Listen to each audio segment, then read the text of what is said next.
नमस्कार, मैं हूं प्रतिमा मिश्रा। मैं इस समय उसी पहलगाम में मौजूद हूं जहां बीती 22 तारीख को हमला हुआ था। यहीं से कुछ ही दूरी पर बैसरन घाटी, जहां आज भी हमले के निशान मौजूद हैं। हमले के 6 दिन बीत चुके हैं। सरकार एक्शन की तैयारी में है। एजेंसियां संदिग्धों से पूछताछ कर रही हैं। इसी बीच आपको बता दें कि आज फ्रांस के साथ 26 राफेल मरीन की डील साइन हुई है। इसे भी भारत की बढ़ती सैन्य ताकत का प्रतीक माना जा रहा है। भारत अपना दम तो दिखा ही रहा है। पाकिस्तान की सरकार और सेना पर अब वहां के लोग ही सवाल उठा रहे हैं। पाकिस्तानी सेना के एक जनरल कह रहे हैं कि जंग के जिम्मेदार खुद पाकिस्तानी फौज के प्रमुख आसिम मुनीर हैं और इसको लेकर फिर से अपनी रौनक की तरफ इस बीच पहलगाम एक बार फिर लौट रहा है। अब से कुछ ही दूर पहले मैंने पहलगाम घूमने आए कुछ लोगों से, सैलानियों से बात की तो उन लोगों ने दावा किया कि हमें कश्मीर के लोगों पर भरोसा था, है और रहेगा।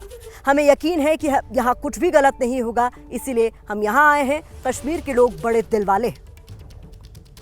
पहलगाम में आतंकी हमला हुआ, लेकिन उन आतंकियों को मुंह तोड़ जवाब दे रहे हैं यहाँ पहुंचने वाले सैलानी पर्यटक जो यहाँ की शोभा बढ़ा रहे हैं। पहलगाम की पहले ये तस्वीरें देखिए जहाँ पर टूरिस्ट का आना लगातार जारी है। चेहरे पर मुस्कुराहट है, किसी भी तरीके का कोई डर नहीं है। और यहाँ पहुंचे लोगों से जब हम बात कर रहे हैं तो वो खुशी आप लोगों के चेहरे पर नजर आ रही है। कैसा लग रहा है कश्मीर? पहले तो सर आप आए कहाँ से? हम आए मुंबई से। कैसा लग रहा है? बहुत अच्छा लग रहा है यहाँ पर। पीपल शुड कम हियर और यहाँ पर नहीं मतलब जो जिस बंदों ने अपनी बुकिंग की है वो लोग सबको अपनी बुकिंग मतलब जिसने कैंसिल की है they should not cancel the booking, they should come to Kashmir.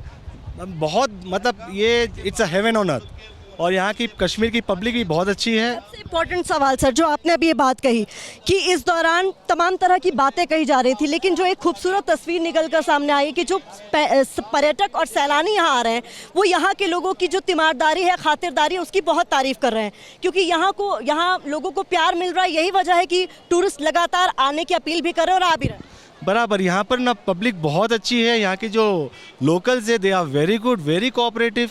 Kashmiri is a fabulous people. आपको ये इन लोग की जो मेहमान नवाजी है ये कश्मीर के अलावा शायद ही कहीं मिलेगी। कैसा रहा आप लोगों का एक्सपीरियंस? कहाँ से आए सर? मैं गुजरात अहमदाबाद से हूँ। कैसा है यहाँ का? बहुत बढ़िया है, बिल्कुल बढ़िया। कितने दिन हो गए आपको? मैं 25 तारीख को आया। जिस तरीके से पहलगाम में टेरर अटैक हुआ उसके बाद ये कहीं ना कहीं आशंका थी कि आतंकियों ने जो टूरिज्म को चोट पहुंचाने की कोशिश की कहीं उसका असर न दिखे, लेकिन लोग आ रहे हैं। हाँ बिल्कुल। और मेन बात तो ये है कि गवर्नमेंट पे और अपनी जो मिलिट्री है इस पे बहुत विश्वास है लोगों को और बहुत बढ़िया है। मैं श्रीनगर में होम स्टे में हूँ। इतने अच्छे लोग हैं, मेरे को घर की याद नहीं आ रही है। बहुत बढ़िया है और यहाँ की पब्लिक भी बहुत बढ़िया है। आपका एक्सपीरियंस कैसा रहा? बहुत अच्छे, यहाँ के लोग बहुत अच्छे हैं। बहुत अच्छा लगा हमें यहाँ आके। सब आओ घूमने आओ। ये अपील बहुत बड़ी है, बहुत खूबसूरत है। जो टूरिस्ट यहाँ पर हैं वो अपना पर्सनल एक्सपीरियंस शेयर कर रहे हैं कि आपको डरने की ज़रूरत नहीं, क्योंकि यहाँ के जो लोकल्स हैं वो बड़े पैमाने पर लोगों की मदद भी कर रहे हैं। सर आप कहाँ से? महाराष्ट्र से। कैसा है एक्सपीरियंस? एक्सपीरियंस बहुत अच्छा है। मुझे पूरा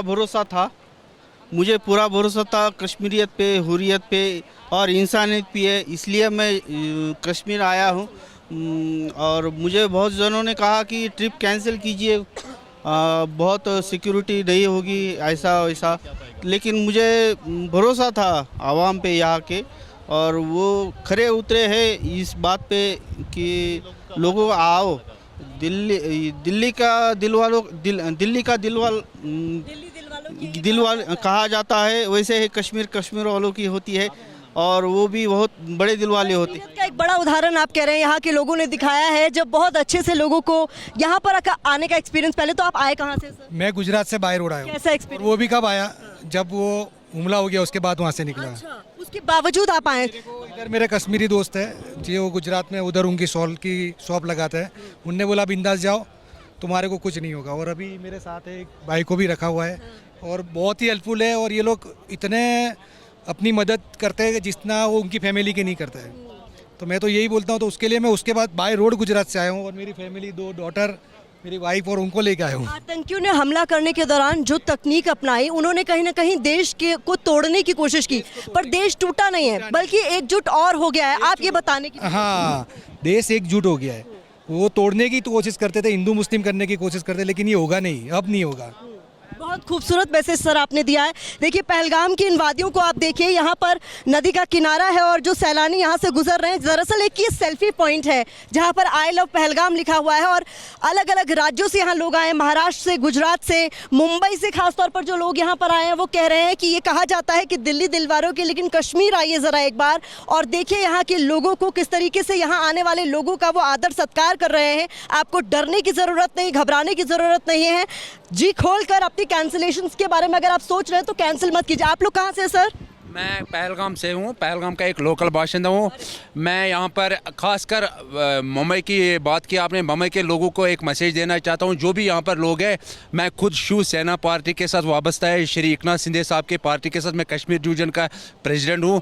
तो मेरी यही मैसेज रहेंगे लोगों के लिए, आप ज़्यादा से ज़्यादा यहाँ पर आए, जितना पहले आता था उससे 4 गुना ज़्यादा आए, ताकि उन गंदे इंसानों को, उन गंदे लोगों को पता चले कि कश्मीर के लोगों के साथ आप हिंदुस्तान उससे ज़्यादा प्यार करने लगा जितना प्यार करता था। कि हमारी यही कोशिश रहेंगे, टूरिस्ट ज़्यादा से ज़्यादा आना चाहिए यहाँ पर। और एक बड़ी बात है, जो श्री एकनाथ शिंदे साहब है वो अभी खुद जो बम्बई है, बम्बई में खुद वो मार्केटिंग कर रहा है कि लोगों को कि आप कश्मीर जाइए। सुनील शेट्टी साहब है, जितना भी बॉलीवुड में है वो लोग अभी कश्मीर के लिए मार्केटिंग कर रहे हैं। तो ये बड़ी बात है कश्मीर के लिए।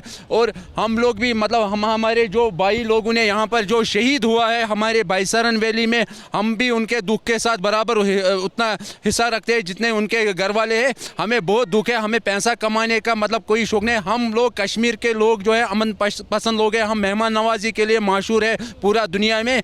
लेकिन जिन गंदे इंसानों ने ये किया है, गलत किया है, हमारे भाई लोगों को बेगुनाह शहीद किया है, और जो भी वो लोग हैं उनको कोई मजहब नहीं होता है, उनके गुनाहों की सजा भी मिलेगी। लेकिन देखिए खास तौर पर जो एक बड़ा मैसेज यहाँ पर देने की कोशिश लोग कर रहे हैं वो यही है, एकजुटता का संदेश। अगर आप कश्मीर में अब तक नहीं आए हैं तो आइए, आपको डरने घबराने की ज़रूरत नहीं है, क्योंकि ये आप ही का घर है। यहाँ मौजूद तमाम लोग आपको यही संदेश देने की कोशिश कर रहे हैं, जो अपने आप में एक बहुत बड़ी बात है। कैमरा पर्सन मनोज अधिकारी के साथ प्रतिमा मिश्रा, एबीपी न्यूज़, पहलगाम।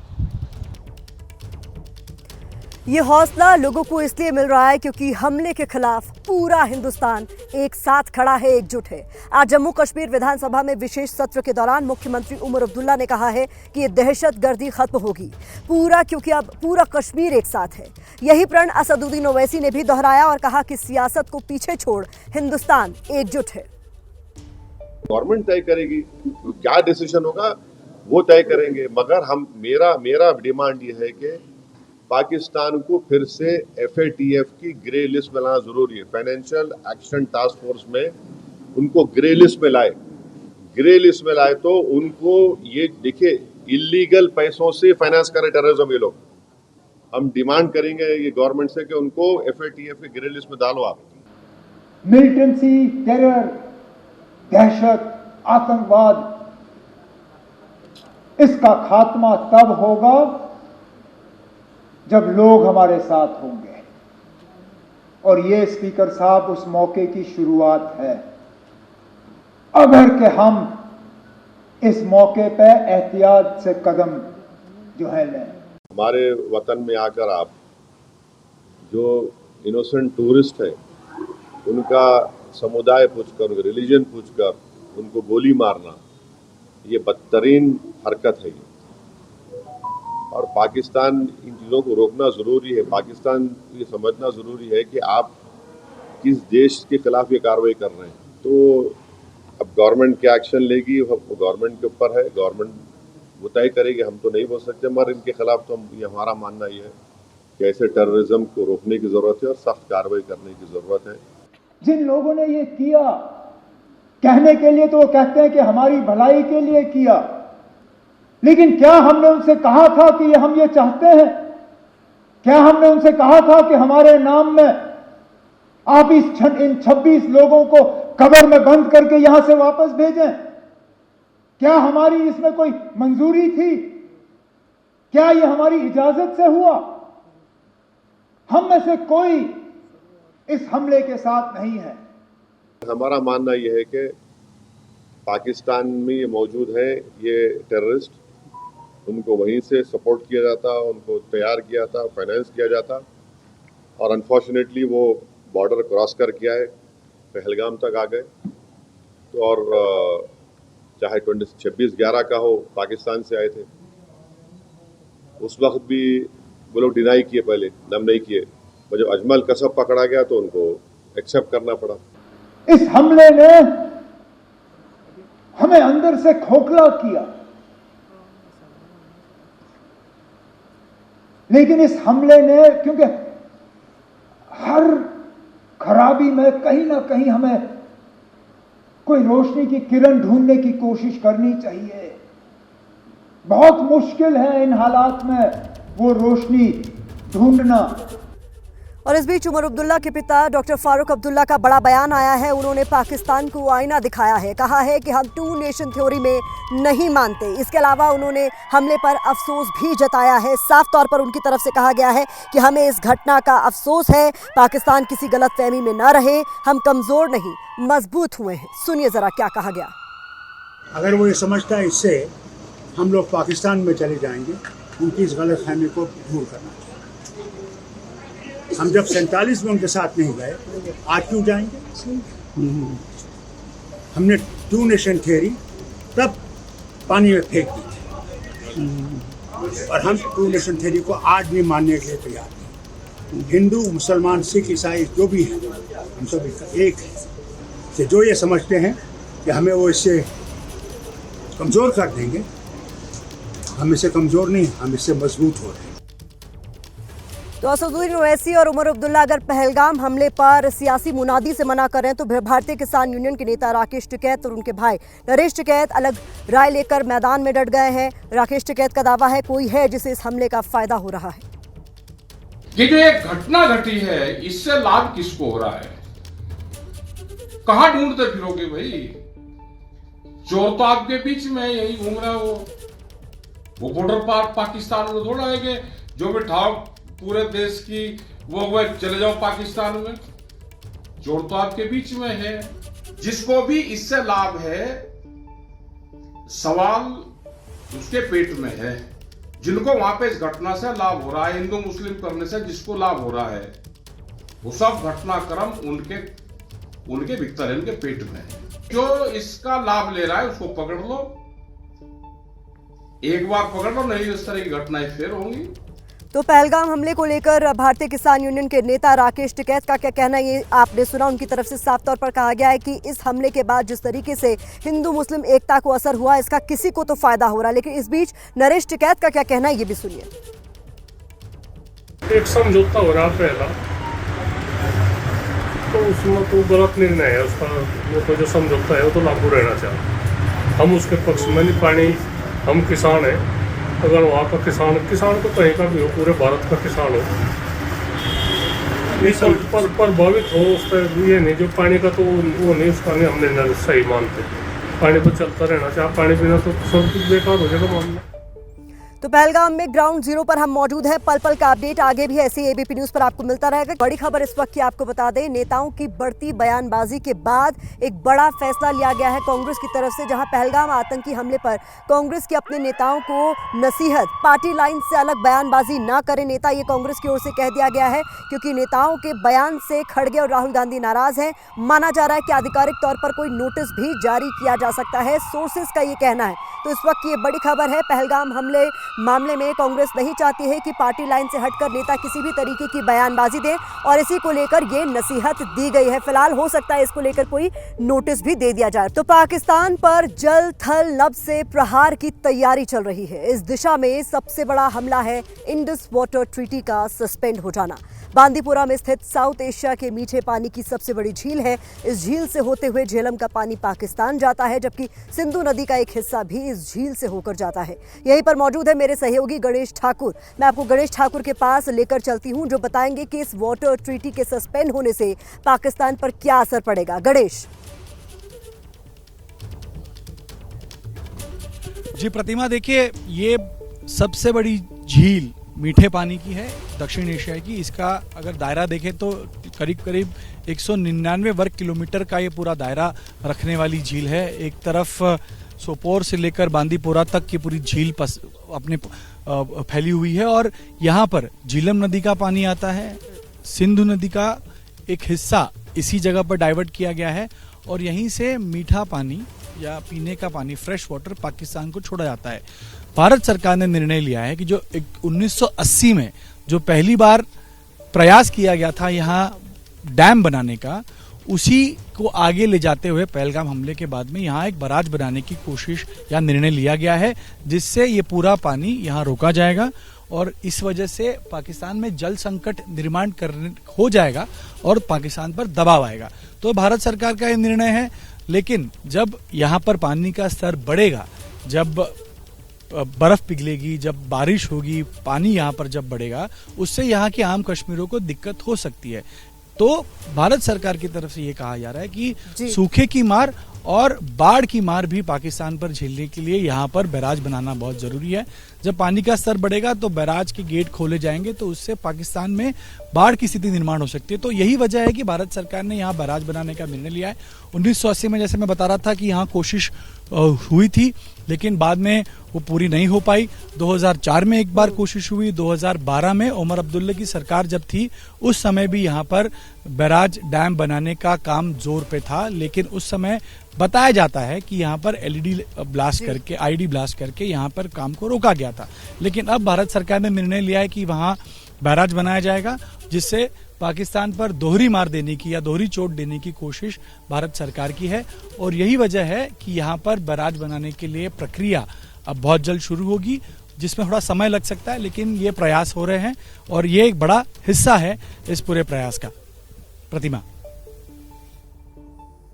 तो आतंक को पनपने देना पाकिस्तान की सबसे बड़ी गलती है और यही वजह है उसे ये सजा भुगतनी होगी, जिसकी तैयारी भारत सरकार ने कर ली है। और इस बीच आपको एक बड़ी खबर बता देते हैं, उत्तराखंड के सीएम ने सिंधु जल समझौते को लेकर एक बड़ी बात कही है और कहा है कि इससे हटने का जो फैसला है उसका हम समर्थन करते हैं। उनकी ओर से कहा गया है कि जो जैसा है उसके साथ वैसा ही व्यवहार किया जाना चाहिए।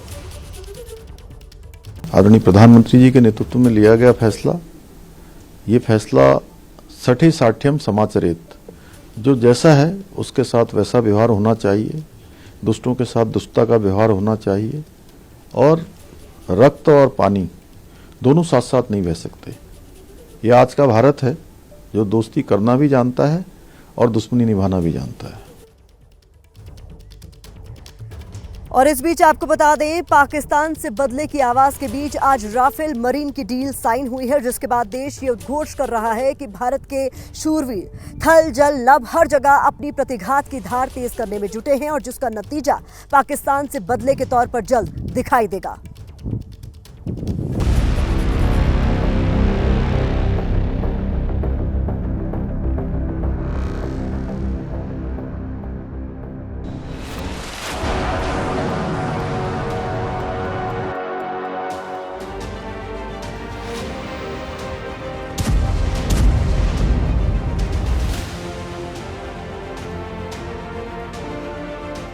जल थल नभ, कोई सिरा नहीं छूटेगा जब पाकिस्तान पर फाइनल प्रहार होगा। जख्म गहरा है तो इलाज की दवाइयां भी बेहतरीन होनी चाहिए। हिंदुस्तान ने पाकिस्तान का हिसाब बराबर करने के लिए फ्रांस से लेकर स्वीडन तक से जो खास हथियार मंगाए हैं, उससे पाकिस्तान की नींद उड़ने वाली है। फ्रांस से 26 राफेल मरीन फाइटर जेट की डील हुई, यानी समंदर में बादशाहत ऐसी होगी कि पाकिस्तान दरिया में भी पानी पानी हो जाएगा। 63,000 करोड़ रुपए में हो रही डील के बाद जो 26 Rafale marine fighter jet Indian navy को मिलने जा रहे हैं, उसकी खासियत जान लीजिए। राफेल मरीन फाइटर जेट से एडवांस है, जिससे इंडियन नेवी की ताकत बढ़ेगी। राफेल मरीन फाइटर जेट की रेंज 3700 किलोमीटर है और स्पीड 1912 किलोमीटर प्रति घंटा। इसे एयरक्राफ्ट कैरियर के लिए खास डिजाइन किया गया है और इंडियन नेवी INS विक्रांत पर तैनात किया जाएगा। ये 50,000 फीट ऊंचाई तक जा सकता है और बेहद कम जगह पर लैंड कर सकता है। इसमें सबमरीन खोजने वाले एडवांस रडार लगे हैं और ये कई तरह की घातक मिसाइलों से लैस है। राफेल मरीन में मिटियोर, स्कैल्प, हैमर मिसाइलें लगी हैं जो इसे दुश्मन का काल बनाती हैं। ये लेजर गाइडेड बम से भी लैस है। इसमें अब एंटी शिप मिसाइल भी लगाए जाएंगे और इसकी एडवांस रडार टेक्नोलॉजी और सेंसर इसे नेवी के बाकी फाइटर जेट्स के मुकाबले बेहतरीन और ताकतवर बनाते हैं। पिछले साल यानी जून 2024 में जब पीएम मोदी फ्रांस के आधिकारिक दौरे पर गए थे, तब इस सौदे को हरी झंडी दी गई थी। पहलगाम हमले के चलते पाकिस्तान से शुरू हुई तनातनी के बीच भारतीय नौसेना ने 24 अप्रैल को एयरक्राफ्ट कैरियर INS विक्रांत को अरब सागर में उतार दिया था। इन दिनों विक्रांत पर MiG-29 के फाइटर जेट तैनात हैं। INS विक्रांत की कमीशनिंग के दौरान उस पर तैनात करने के लिए कोई मैरीटाइम फाइटर जेट नहीं था। ऐसे में भारतीय नौसेना को रफाल के मरीन वर्जन की दरकार थी, जो अब पूरी हो गई है।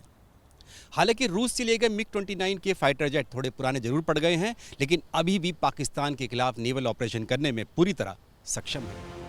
सागर से हमले के लिए राफेल मरीन है तो जमीन पर सीधे निशाना साधने के लिए स्वीडन से सर्जिकल स्ट्राइक वाले कार्ल गुस्टाफ रॉकेट लॉन्चर का अपडेटेड वर्जन AT4 आ रहा है।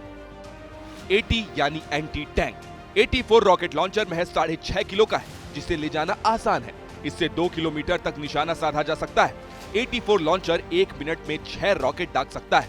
ये launcher night vision laser range finder से लैस है और टैंकों, बंकरों, जहां कहीं दुश्मन छिपा हो उसे नष्ट करने में सक्षम है। जिस कार्ल गुस्टाव रॉकेट लॉन्चर से भारतीय सेना के पैरा SF कमांडोज ने पाकिस्तान के खिलाफ सर्जिकल स्ट्राइक को अंजाम दिया था, वे थोड़े भारी हैं। कमांडोज को इस रॉकेट लॉन्चर को अपने कंधे से ही दुश्मन पर दागना होता है। कई बार तो सैनिकों को इस कार्ल गुस्टाव को अपने हाथ में लेकर ही कई किलोमीटर तक चलना पड़ता है। ऐसे में स्वीडन की साफ कंपनी ने बेहद ही हल्के लेकिन कार्ल गुस्टाव की तरह ही बेहद खतरनाक AT4 एंटी आर्मर वेपन को तैयार किया है। एक तरफ हथियारों, फाइटर जेट की डिलीवरी हो रही है तो दूसरी तरफ सेना कमर कस रही है। भारत के शूरवीर थल, जल, नभ हर जगह अपनी प्रतिघात की धार तेज करने में जुटे हैं। आपके सामने 3 तस्वीरें हैं। पहली तस्वीर नौसेना की है, जो अरब सागर में लगातार एक्शन में है। दूसरी तस्वीर वायुसेना की है, जिसने आक्रमण अभ्यास किया है। तीसरी तस्वीर थल सेना की है, जिसने राजस्थान के रेगिस्तान में रसेल वाइपर नाम से बड़ा युद्धाभ्यास किया।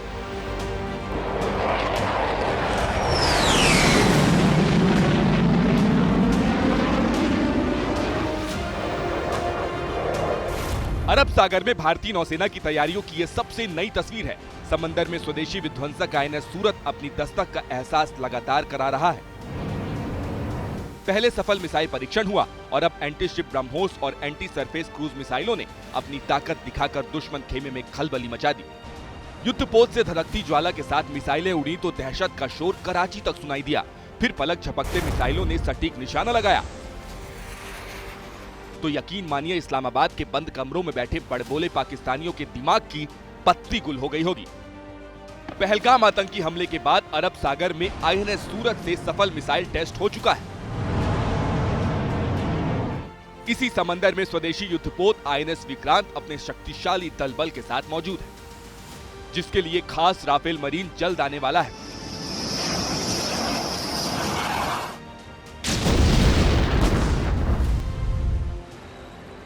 राजस्थान के रेगिस्तान में गरजते ये टैंक सीमा पार दुश्मन को दहला रहे हैं।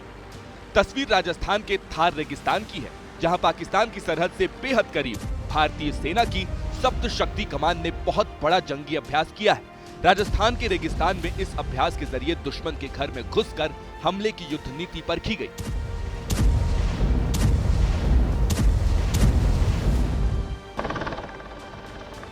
इसमें टैंकों और बख्तरबंद सैन्य वाहनों के साथ साथ पैरा स्पेशल फोर्स कमांडो ने भी दमखम दिखाए।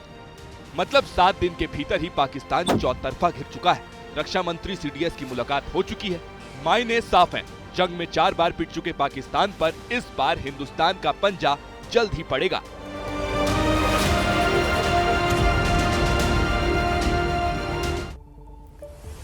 तो पहलगाम आतंकी हमले के बाद लगातार देश में गुस्सा बढ़ता ही जा रहा है। जम्मू कश्मीर के बीजेपी नेता रविंद्र रैना ने दावा किया है कि आतंकवादियों और उनके सरगना को मिट्टी में मिला देंगे। पीएम मोदी जो कहते हैं वो करके दिखाते हैं। पीएम मोदी जो भी फैसला लेंगे पूरा देश उनके साथ खड़ा है। भारतीय जनता पार्टी के वरिष्ठ नेता रविंद्र रैना जी हमारे साथ मौजूद हैं। पूरा देश इंतकाम चाहता है, सरकार की क्या है तैयारी, क्या हो रहा है, क्या देंगे जानकारी? पहलगाम के अंदर जो पाकिस्तान के बुज़दिल और कायर आतंकवादियों ने जो कायराना हमला किया है, उसके बाद पूरे देश के अंदर प्रतिशोध की एक ज्वाला सबके दिलों में, सबके लहू में धधक रही है।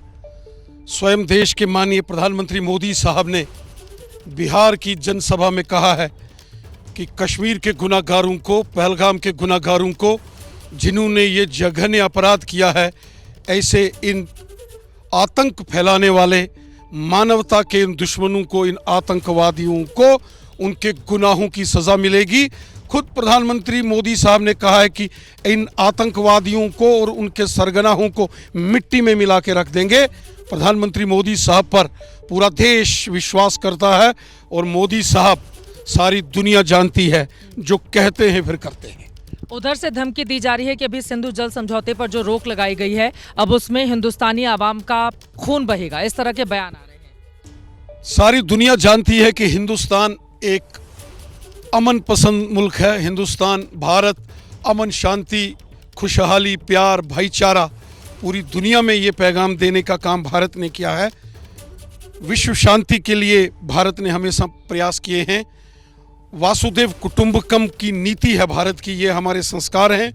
लेकिन भारत के साथ अगर कोई छेड़खानी करेगा, भारत के साथ अगर कोई पंगा करेगा, तो फिर दंगा तो होगा।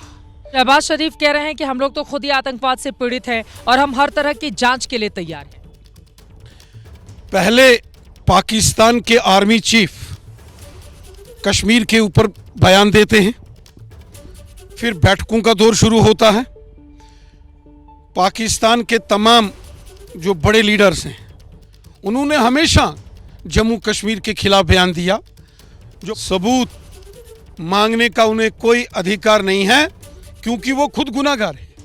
उन्होंने गुनाह किया है, बेगुनाह लोगों का कत्ल कश्मीर में हुआ है। तो पहलगाम से ग्राउंड जीरो से एबीपी न्यूज की विशेष कवरेज लगातार जारी है।